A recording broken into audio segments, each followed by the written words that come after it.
President Joe Biden on Wednesday met with leaders of the Department of Defense, including Secretary of Defense Lloyd Austin and Chairman of the Joint Chiefs of Staff Mark Milley. Biden took a moment to remember Ash Carter, the former defense secretary under President Obama, who died at 68 earlier this week. Biden also stressed the importance of diversity in the armed forces, saying that once he was elected commander-in-chief, quote, "My administration and the military are going to look like America." All right, Secretary Austin, Secretary Hicks, General Milley, all the other selfless military leaders, welcome back to the White House. And with all the challenges we're facing around the world, I want to thank you all I mean this sincerely, for your steady leadership and your commitment to keeping our nation strong and the American people safe. Because that's exactly what you really are doing. I also want to take a moment to honor the memory of our 25th Secretary of Defense, Ash Carter, who suddenly passed away on Monday night. I got a chance to speak to his wife, and it was very sudden and shocking. And I know many of you around this table had the privilege to work with him throughout his decades of service to the United States. He was a leader of enormous integrity. When I think of him, that's the first word that comes to mind, is his integrity, my dealing with him. He always put the women and men of the force first, and he drove innovation to sharpen our military edge and to protect our warfighters. And I never forget working with him to make sure that our troops in Iraq and Afghanistan, and you'll remember this, in Iraq had those life-saving, limb-saving MRAPs they needed, because that wasn't initially what we were going to do. We were going to postpone that. But I tell you what, it saved a hell of a lot of lives, and it deeply valued us, his courage and counsel during that point. And he dedicated his life to public purpose, and he's going to be greatly missed, for real. And in April, we recognized a historic number of highly qualified women serving in senior leaderships in the Department of Defense. And since then, we've added Admiral Linda Fagan, Coastie. There she is. Good to see you, Admiral. And the first woman to head the armed services, and serve as a 4-star in the Coast Guard. I keep telling everybody, she's heard me say this, most people don't know they're deployed around the world as much or more than anybody in their single branch. And I thank you for your service, I really do. And also welcome General Langley, commander of U.S. Africa Command, who is now the first black 4-star in 246 years history of the Marine Corps. And we have a long way to go, but it's important to continue highlighting the growing diversity among our leaders.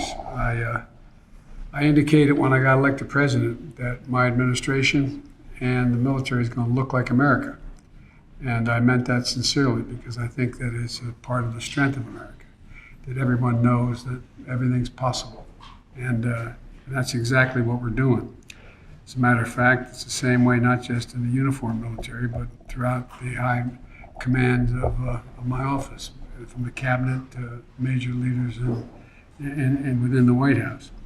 We have a long way to go. It's important to continue to highlight the growing diversity among our defense leaders. We're approaching the 50th anniversary of the all-volunteer force, and this is a group.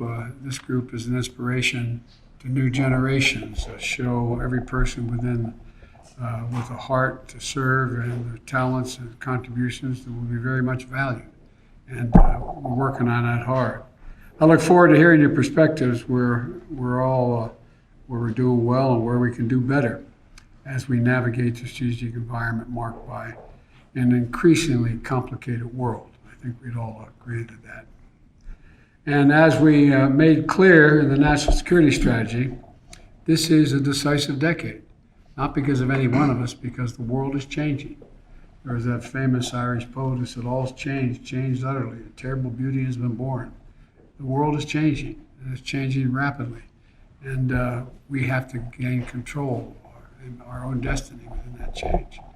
We made clear that this decade we're going to be engaged. We have both addressed the growing competition between major powers while simultaneously taking on the shared challenges that impact the lives of billions of people around the world, like tackling climate change and strengthening health security. There are no walls high enough to keep out a pandemic, and it has impacts all around the world. And there are no easy solutions, but I know you and your teams are up to the task. We've made clear in the national security strategy that modernizing and strengthening our military is a core source of our national strength and is a priority for me and my administration. We're going to continue to lead with our diplomacy and build coalitions and to tackle global challenges, backed by the unquestionable strength of, and this is not hyperbole, the finest fighting force in the history of the world. You represent the finest fighting force in the history of the world. That's not hyperbole, it's a natural fact. And we're going to continue to support Ukraine, together with our allies and partners around the world, as it defends itself against Russia's brutal aggression. We have to keep NATO strong and united as we meet the threats of today and the threats of tomorrow. We're going to continue to deepen our core alliances in the Indo-Pacific and build new coalitions committed to a world that is free, open, prosperous, and secure.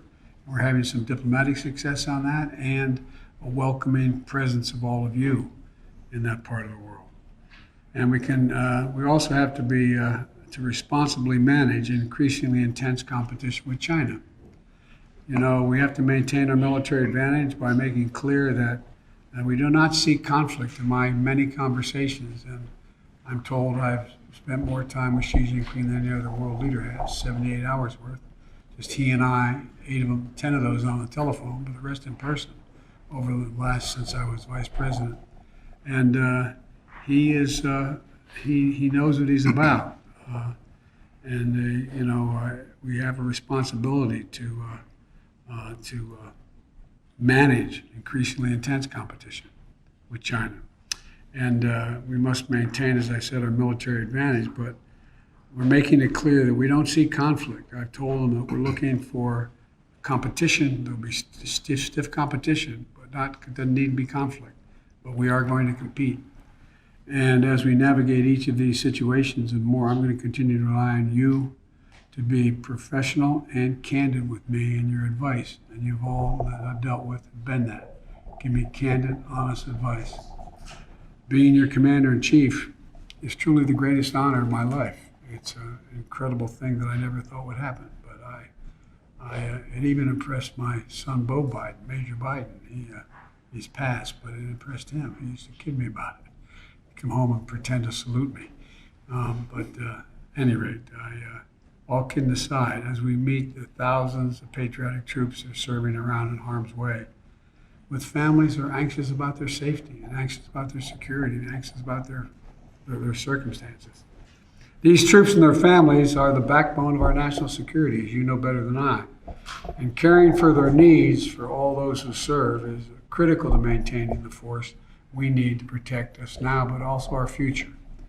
I know each of you continue to prioritize our people and their families as we meet the challenges ahead. We have a lot to talk about today, and I look forward to our conversations. And with that, I say to the press, thank you for being here, and goodbye.